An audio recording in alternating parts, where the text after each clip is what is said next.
And this was my first feature film. And he looks and says, "Who is going to give you $3 million?" And it hurt. It was like a punch in the gut. I think, well, didn't you hear me? Didn't you hear the idea? It's great. And the realization is that nobody owes me anything just because it's a good idea. This is Truly Independent, a show that demystifies the indie film journey by documenting the process of releasing independent films in theaters. Each week, Garrett Batty and I, Darren Smith, will update you on our journey, bringing guests to share their insights into the process and answer your questions. I am excited for today's conversation because, the more that you and I post online and the more that we're trying to market ourselves in this show, like we get a lot more people asking us questions. And so I've noticed, at least in my own DMs and emails, this kind of underlying question that happens when people get frustrated that their project hasn't happened yet, or hasn't gotten funded yet, or hasn't gotten distribution yet. This question of like, why? why isn't it happening? Why isn't it working yet?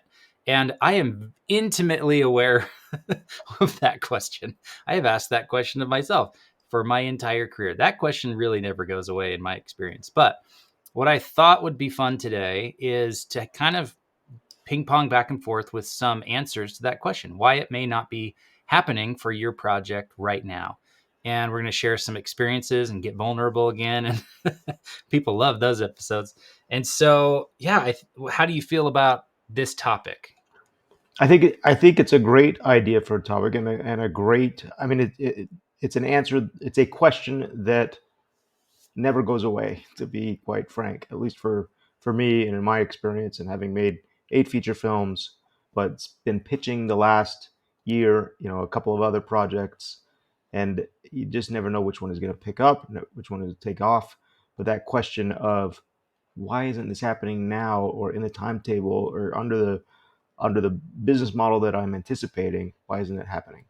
Yeah. So I love it. And these are some great talking points, and hopefully this comes across as experiences shared and not theoretical. We've now made it and don't deal with this problem. Yeah. I'm thinking of sharing, the lessons learned and then how I learned them. So yeah, there you go. Why don't we dive into the first one? This one is kind of a more current answer over the last 6 months or so. I read a book called Demand Side Sales 101, and it basically flips the script from supply side selling to demand side selling. So we could probably put a link in the show notes for this, a post that I wrote and a link to the book. But the lesson I learned was that I built a supply for a demand that doesn't exist. And so what that looks like in practice is most filmmakers assume that the marketplace is like waiting for their story. And because they feel so compelled and so strong and passionate about this project, that there has to be some demand out there. They just have to write it. They just have to pitch it well. They just have to show up and share it with people. And all of a sudden, all the yeses are going to come flowing in. But it has not been my experience, unfortunately. And so the lesson comes from me pitching projects for years. I mean, I've probably pitched a dozen TV shows and not a single one has been picked up. Just this week, I got an official no from a no that I assumed was coming 6 months ago when I pitched the project. But that's like too long. Just a side note, asterisk. If you're listening and you're supposed to give feedback on a pitch, 6 months is too late. So get to it now. Yes, okay. Please give feedback in a more natural time frame. That's probably a note for me too. People have probably sent me projects I need to. Oh yeah, I cleared my inbox this week with like 3 from January that had sent me scripts that I requested. I was like, I'm so sorry. I got behind. Yeah. But the idea that just because I think it's a good idea doesn't mean the market agrees. And the goal is not to become better at convincing people, meaning better at pitching, better materials, any of that stuff. That's not really the issue. The issue is there's a misalignment between the demand existing in the marketplace and whatever it is you're supplying. So I don't know. I can get into more personal stories, but that's kind of the learned experience over the last few years of pitching stuff actively. is that it's not about how well you pitch. It's about, is there already an alignment with the demand that they have? So is there a solve for it? I mean, I guess is there a summary solve? I think so. If you are a producer or a writer or director, you probably have multiple projects that you're equally passionate about. Most of us creative people have lots of ideas in a folder or on our desk or in a notebook or wherever it is. And so rather than going out and the first, like, what happens to me is people just cold pitch me ideas in DMs or emails. They find my email because it's online and they send a pitch, and I've never met them. I've never talked to them. And I'm like, if you spent 5 minutes on my website, you would know that I'm not producing R-rated horror slasher thrillers. Like, that's just not an alignment with the types of movies I'm going to be doing. Why does it take so long, Darren? Why does it take so long on your website? To 5 minutes. Okay, 30 seconds on There my you about go. page. I just So I think what we should do instead is go out and ask questions. If you meet an investor at a networking event, tell me about the last movie you saw that you loved. And they go, "Oh, it was this really cool, blah, blah, blah." You go, "Great. I have one of those." And that yeah. allows you, at least in the 2 minutes you've been talking, to at least pitch something that is in alignment with what they like. Maybe it's not something they want to invest in, but you at least know that it's a type of genre that that they like. And so asking questions, I think, is the solve for that. Okay. I like it.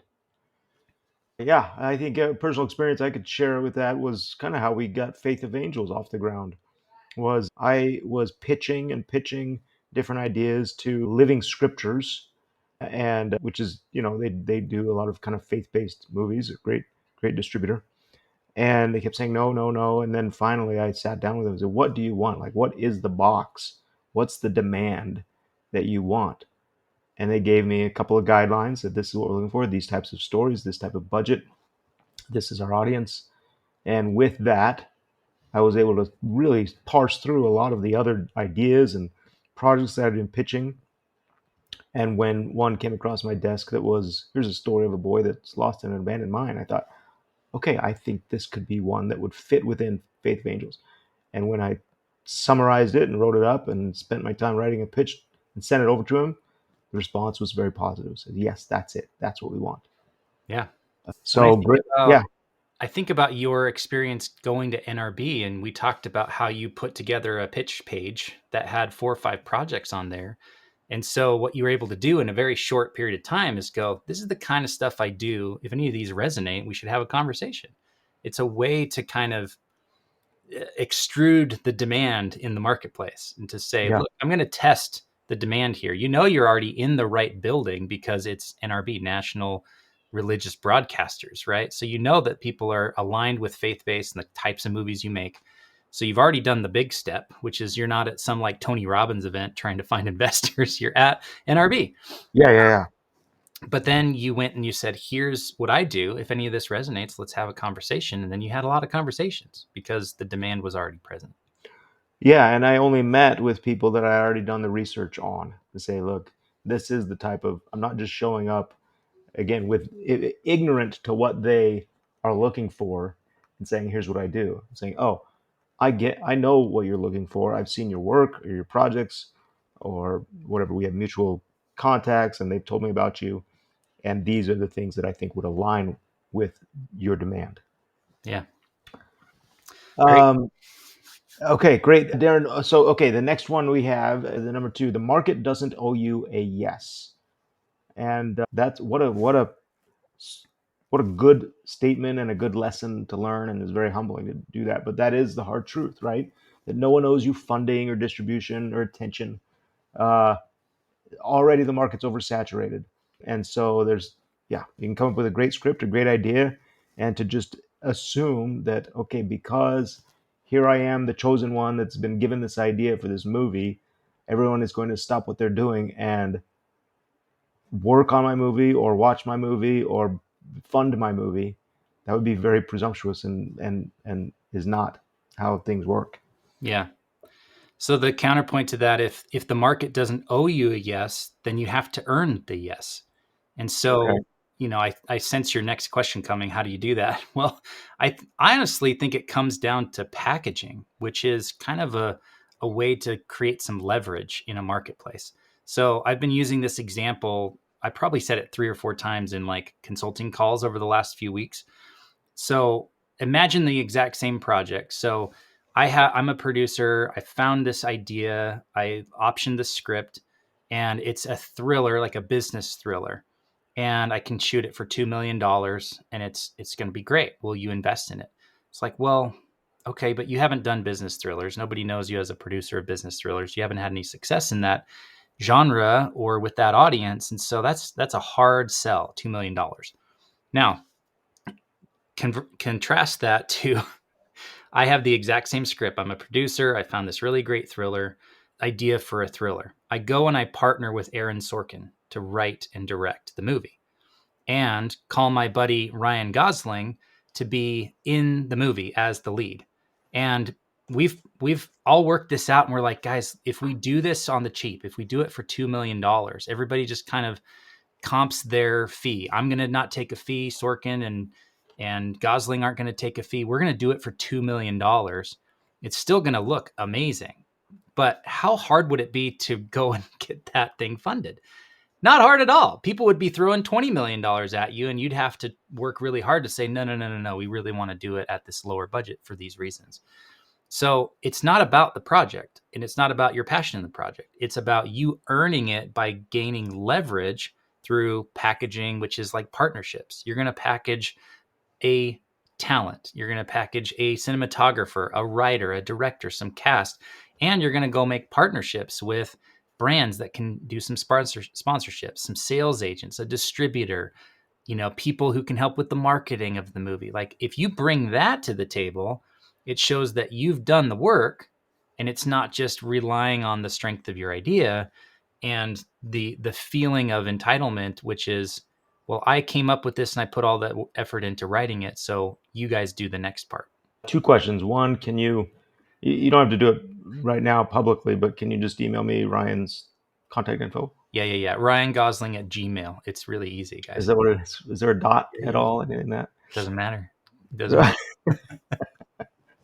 Okay.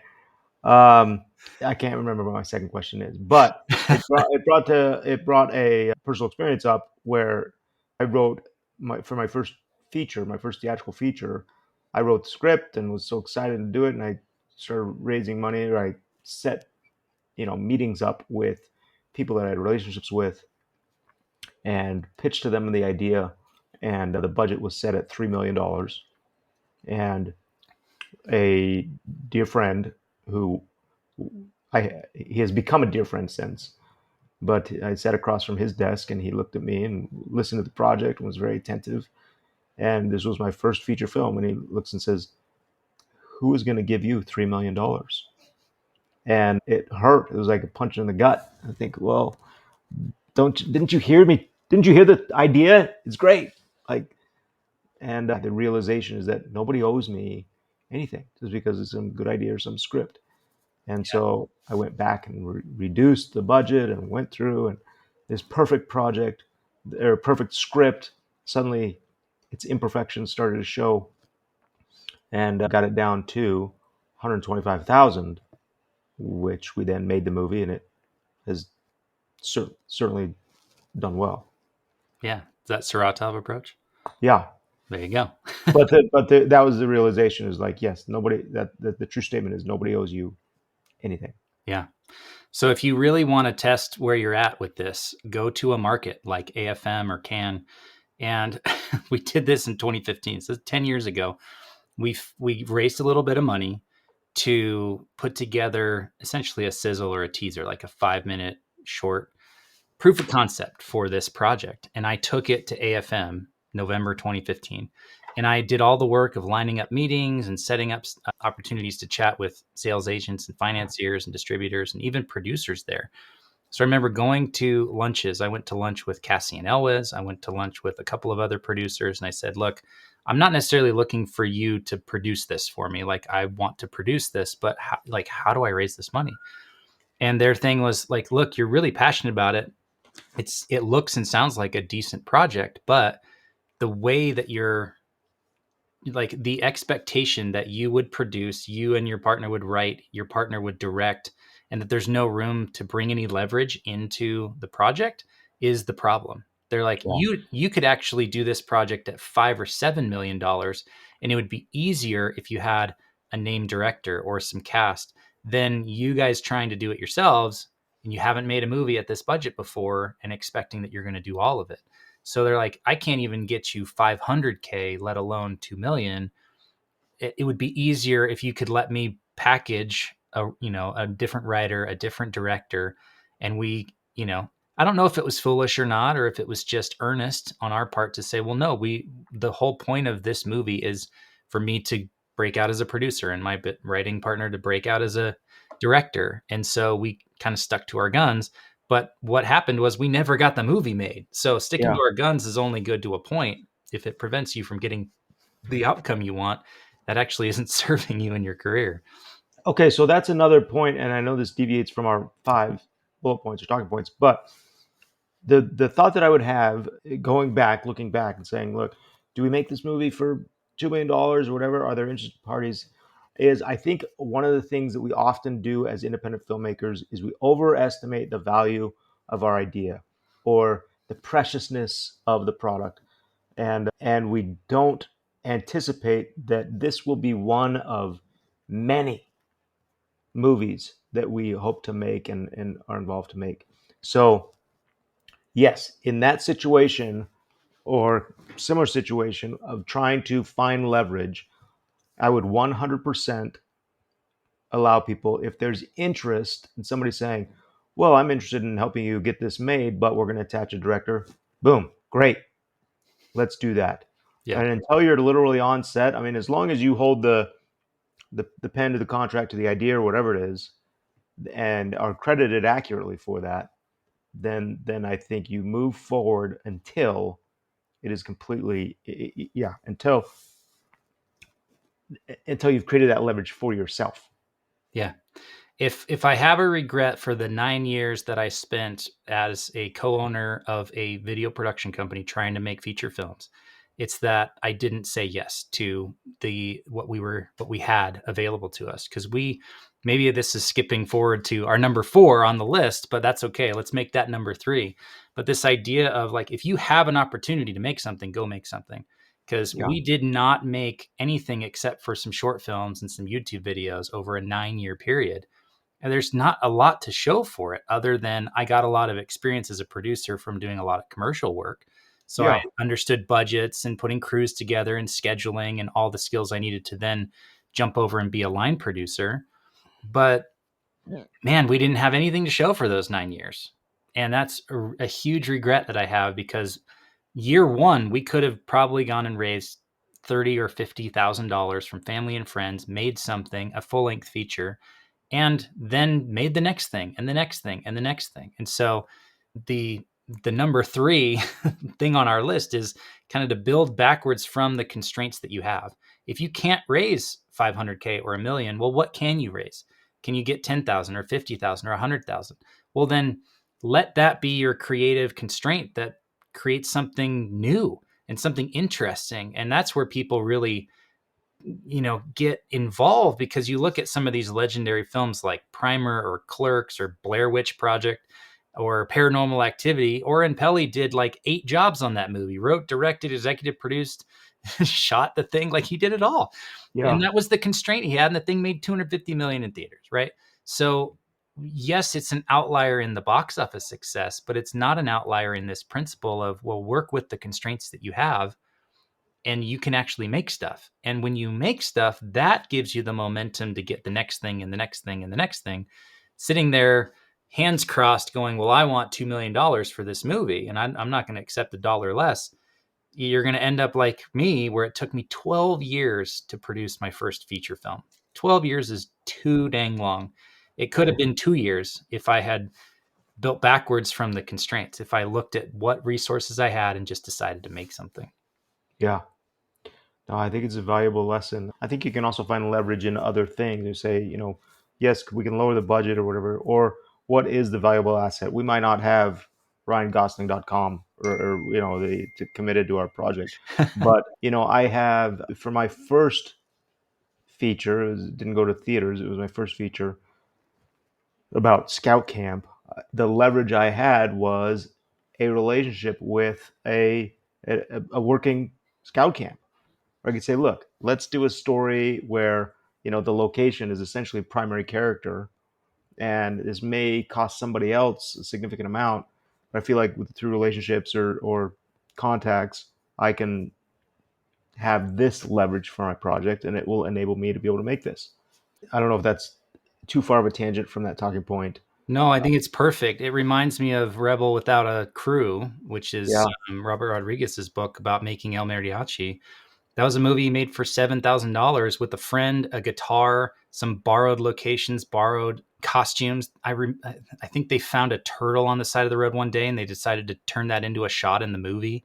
You're just like, he made it, and look where he's at now and what he's done in his career yeah, because he applied this principle. Like he just made something with the constraints that he had available. And the people who have that ability to make something and have progress and make and get some momentum, those are the people that have a trajectory that goes up and to the right. The people that sit and wait for the perfect yes. It's like, again, biggest regret. It took me 12 years to produce the first movie. I could have done it that weekend. Like the weekend we started our company, I could have been, let's go make something.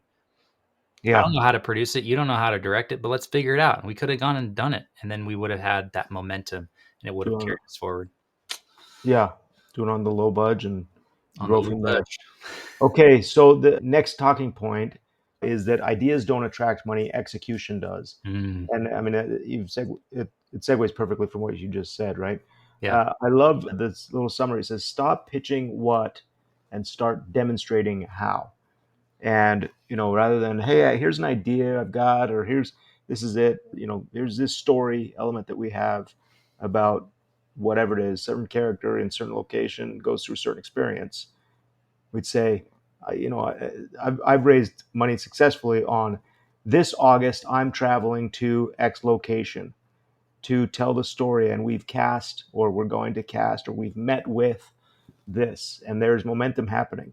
Yeah. If by July 1st we don't have this resource, then we will move on to a different person. Yeah. Is that something you're interested in? Um, and it's more of a how we're doing this rather than here's what we're excited about. Yeah.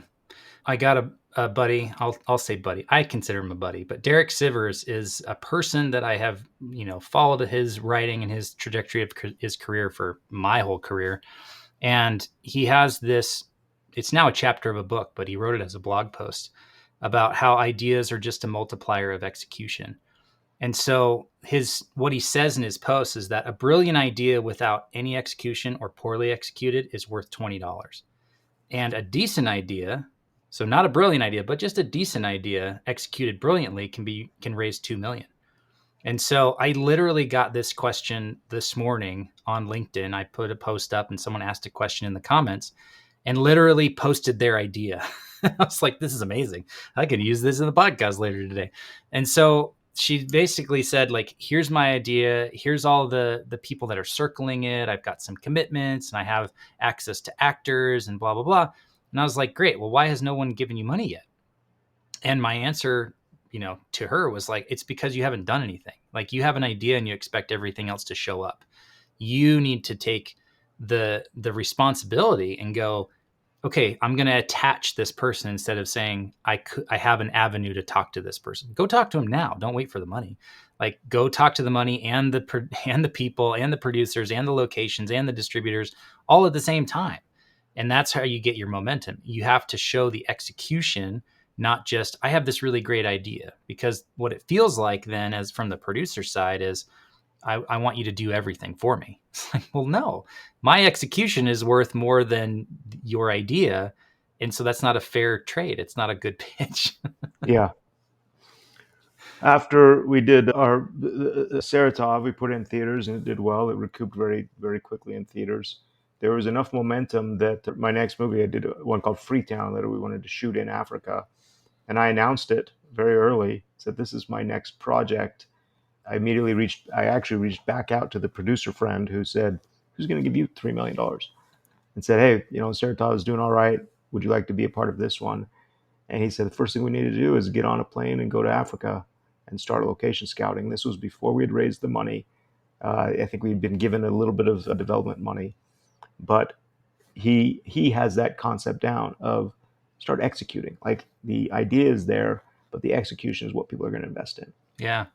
When you bring up an idea that's interesting, I think producers and really filmmakers, if you're a director or a writer, like having your own development fund gives you the ability to create some leverage, create some momentum, right?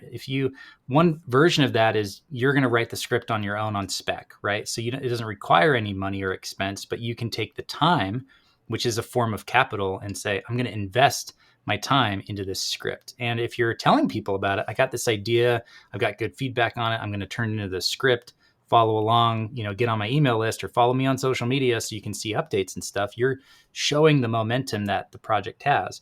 Well, if you at the same time are having conversations with producers and actors and doing a table read and getting feedback, all of that momentum starts to build. But I'm thinking as a producer, I've benefited in the past from having a little stockpile of money to say, I want to hire a writer to create a treatment for this story that I found. Right. I remember an example of finding is a Western that was written by a guy named Bret Hart in the 1840s. So it's public domain. There's a version of the movie that was made in the 60s, but it's not very good. And so I hired a writer and said, can you do this? We've got $2,500. Can you do a treatment for me? And she wrote an amazing 15-page treatment, which was an adaptation of the story, very true to the story, but with modern elements, at least modern principles and ideas that were integrated so cleanly into it. I was just like, this is amazing. I wouldn't have been able to do that if I needed to go raise $2,500 from an investor to pay for a writer. So there's some benefit there to, have a $5,000 or $10,000 thing. I know that maybe sounds to some people like impossible. I can't even raise $500, let alone that. But if you're doing this, if you've been at it for a while and you want to create some momentum and leverage, have a little stockpile of money for development. And then you own the projects because you developed them. And if you are actively talking about the things that you're working on, then that's going to attract people who are also interested in that. Because the thing is, investors and crew people and distributors, they're attracted to and drawn to this momentum. Like if it's a moving train, they have that feel, that tension, that pull of like, I better get on that. That one's leaving the station. These other 10 trains over here are just parked. There's no conductor. They're not going anywhere. Those are ideas. This one, even if the train is a little rickety and maybe isn't the most glorious ride that they're expecting in their entire career, it's moving. I want to get on that because at least I'm going to get somewhere. Yeah. Yeah. All right. I agree, Darren. Okay, our fifth and final. Is that you? I like it. Yeah. Okay. This is a great reframe that I think is required for if you have to be resilient and resourceful and have a lot of faith in this industry.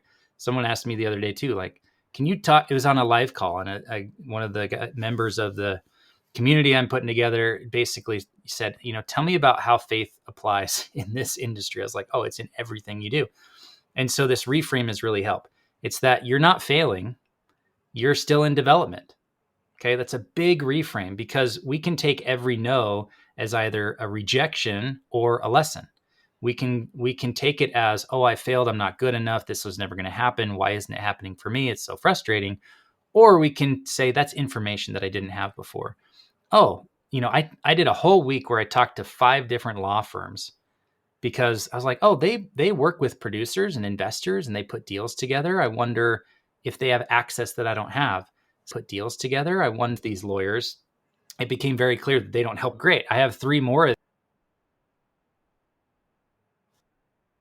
these, but instead of taking it as a defeat or a failure that I was barking up the wrong tree, I just decided to learn.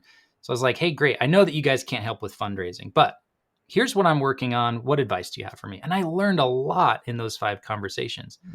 So the part that a lot of people leave out is that these overnight success stories that you hear all the time of a movie getting funded or a deal coming together or someone getting a big role, they leave out the decade of refinement and learning and reworking and repositioning and just constantly improving. And that's why I vocally talk about how it took 12 years to do my first movie, because I want people to realize I'm not special here. Like, just because I'm raising a fund, just because I produced your last two movies, it's not because out of nowhere I became a good producer. It took 12 years, guys. Like, it took a long freaking time. And so if you can look at your current project as training ground, what can I learn from this experience along the way until the yes comes, whether it's on this project or a different one? It's not failure, it's learning, it's lessons. And Yeah. so that is a big reframe that's going to help people to keep moving and keep progressing and keep the faith. I love that, and it's almost as if and I think that that applies to, throughout anybody's career. To say, look, Christopher Nolan, when he's making Tenant, how much of Inception was in develop was influenced or could be applied to what he then did for Tenet or something like that. Any filmmaker is going to say, yes, I've learned from my previous films and I'm going to do things differently, or each film is going to benefit from what I've learned in the past. So even on a microcosm scale, as far as raising money or pitching the idea, well, I've learned from these other pitches that resulted in this way. So now what can I do to continue those results or pivot and change those results? Yeah. That, that's a complicated way of saying probably what we already all know. Yeah. Well, there's a lot of things I know and have known for 20 years, and I still have to be reminded of them. And sometimes it's on the 7th or 10th time that I go, oh, I've known this for a long time, but I haven't done anything about it. Now that knowledge is going to turn to wisdom because I'm actually putting it into practice. So, reading all the books, listening to all the podcasts, doing all that stuff. Yeah, it's important to learn, but you don't master your craft by listening to podcasts. You do it by doing it. And so maybe that's a bonus. But like, that's a big part of this creative space that we operate in, is that for a long time I thought if I just read the next book or talked to the right person, that it would unlock everything in my career. And the only thing that got me the next project was the current project, and talking about it and learning from it and being vocal about it. And so that's a big part. Maybe that's an other idea. An additional idea is just, if you do it all in silence in your room, you're writing the script and you're bemoaning the fact that no one knows about you and no one has said yes to you. Well, what if you got a little more public about it? What if you shared photos from set? What if you shared your chapters or your pages on Wattpad or online, on Medium or on your blog or whatever it might be? My personal experience here is the last two books I've written, I wrote them in public. What does that mean? Well, there's this idea called building in public that's very common in like SaaS or tech or startups, where individual coders, developers, entrepreneurs are building in public. They're basically creating their company or their app or their thing in public, online. They're sharing Yeah. every day updates about the thing. It's like, well, I think you could apply that to film, and I think you could apply that to writing. So I took the challenge and I said, I'm going to write my next book in public. I'm going to publish each chapter as a blog post. It's the first draft, but I'm going to use that as a vehicle to grow an audience and get awareness. And when the book comes out, I won't have 20 people to tell, I'll have 2,000 people to tell. Yeah. And it worked. I went from like 500 people on my email list to over 2,000 in about a 6-8 month period. Well, it was probably a year period. And when I released the book, I sold 100 copies the first week, which was amazing. I wouldn't have been able to do that with an audience of 500 people. And so building in public, I've shared this story too many times. Like, the way that you and I started working together is because I was posting pictures from set from a different movie every single day. And when you called me, we'd never worked together before. Your Right. first words were, "Hey, you've been doing a lot of producing lately." I said, "Yes, I have." That's what happens when you get public about it, is opportunities start coming to you because, again, people like momentum. They like being involved with people and projects that have momentum. So you can create that. You can even manufacture that by being public about what you're working on. Yeah. No, I love that idea, and it makes me think, okay, if I'm in this development stage right now, I've got several pitches, how much do I need to be sharing what those projects are, and getting those pitch decks out there in a way that more people can look at them. Certainly they're for an intended audience, an intended, curious to invest audience. But in order to find those individuals, I need to get the word out there to do that. Yeah. Well, here's me teeing up and teasing a potential future episode. I wonder if you and I both pitch what we're currently pitching on the podcast. So I pitch you the fund, you pitch me one or two of your projects, so people can see how we're pitching stuff. That's pretty vulnerable to put that stuff out there, but I think that might be a cool way for people to learn, off of our experience of having pitching stuff for 10 years plus. Yeah. No, I love it. I love it. No guarantees, listener. You're gonna have to keep listening for a while to see. But it's fun. Hey, as we wrap up, I want to share just a cool experience, which kind of was a good reminder for me of why we're all doing this. So this Africa documentary kind of still going on, but I left early for health issues. In order to get home, I had a 1-day layover in Accra, Ghana, where I filmed 11 years ago a feature film called Freetown. And I thought, when I made the arrangements, I thought, oh, okay, I'm just gonna kind of hole up in a hotel and get some editing and emails done, and just in and out in the day, and then I thought, no, wait a second, I made a movie here, I've got film family here, I need to reach out. So I put resurrected the old WhatsApp conversations from 11 years ago. Said, hey, I'm in town, I got a day, stop by the hotel if you want to see that. And it was just so thrilling. Throughout the day, I had, different cast and crew that made an effort to come out, Wow. stop in. We chatted, 15, 20-minute visits, and just got up to date on, their well-being and their families. And it was great to reconnect with them. And I think that, as a first-time independent filmmaker, you always say, there's a default answer of, I want to make movies that change people's lives. I want to make movies that impact people, right? You remember sitting in a movie theater and watching a movie and being impacted by that, and say, oh, I want to make that type of movie. Yeah. That when audiences watch it, they're impacted by it. And I think it's important to remember and realize that as independent filmmakers, that impact starts with you. It starts with that initial idea. It starts on set, and the person whose life has to be impacted first is your own. And that was a powerful reminder that yes, movies can change people's lives, including your own. So let them do that. And so I was grateful for that day in Ghana to remember that lesson. Awesome. That's an inspiring lesson that I think is a great way to wrap up the episode.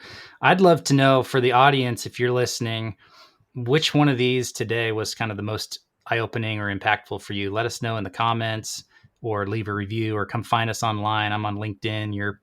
Where do you spend most of your online time? Are you online at all? Just ryan.gosling.gmail. Send it. RyanGosling@gmail.com. No, yeah, I don't have a big online presence. LinkedIn is fine. Oh man. But yeah, let us know which one was most impactful. If you would consider sharing this episode with someone you think would benefit from it, that helps the audience grow and helps us reach and help more people. So thanks for listening. Thanks for sharing. Garrett, we'll see you next week. Great chat. Thanks, Darren. Thank you for listening to this episode of Truly Independent. To join us on the journey, be notified, and ask us questions about today's episode, head over to 3coinpro.com/podcast and put in your name and an email address. If you're a fan of the show, please leave us a review on your favorite podcast app and be sure to share this. Thanks for listening, and we'll see you next week. Our intro and outro music is Election Time by Kjartan Abel.